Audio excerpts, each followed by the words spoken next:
Okay, guys, it's GED question of the daytime, and we've got another divisibility problem. Now, this one I really think you'll probably see in your first 5 problems. They like the concepts of least common multiple and greatest common factor on that starting portion of the GED where you don't get a calculator. So there's important skill for that. Also, it comes up in some higher math concepts like adding fractions, and it comes up in some algebra concepts as well. So least common multiple, super useful thing to know, and you may know it as the LCM. So the problem is that people focus in on the least and they think they're looking for a small number.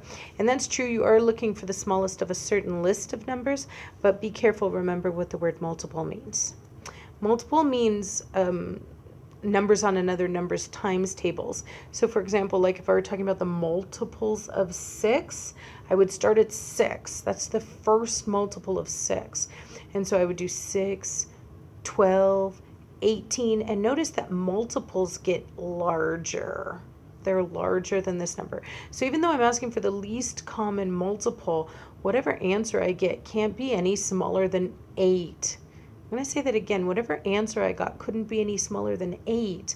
Because if you think of the 8 times tables, they would start, the smallest number on the 8 times tables would be 8. And so the most common wrong answer I get here, and it makes sense why. I get at least, people mix up LCM and GCF, or least common multiple and greatest common factor. But the most common wrong answer I get here is 2. So careful, because 2 would not make any sense if you know what a multiple is. So least common multiple. Common means shared. We just talked about what multiple means, and we want the smallest. So basically the idea here is a least common multiple is the first time that numbers run into each other in their times tables. It's the first time they share a multiple, a times tables fact. And I'm talking whole number times tables, just like I always am with divisibility. So, don't tell me like 6 times 3.5 or something. I'm talking my usual, counting by 6s, counting by 8s. So that's exactly what I'll do to solve a simple least common multiple problem like this. I can just count by 6s and count by 8s and see the first number they share. So like if you think about your 6 times tables, they go 6, 12, 18, 24, 30, and I highly recommend that you don't go too far at first because I may have already gone past the LCM of 6 and 8, and indeed I did, because my 8 times tables go 8.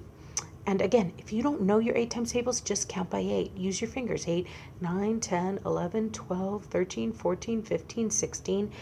Counting by, the skill of counting by is much more useful than those multiplication charts that so many teachers just hand you. I would rather you counted by every time so you start seeing some of these patterns. So 16, 17, 18, 19, 20, 21, 22, 23, 24.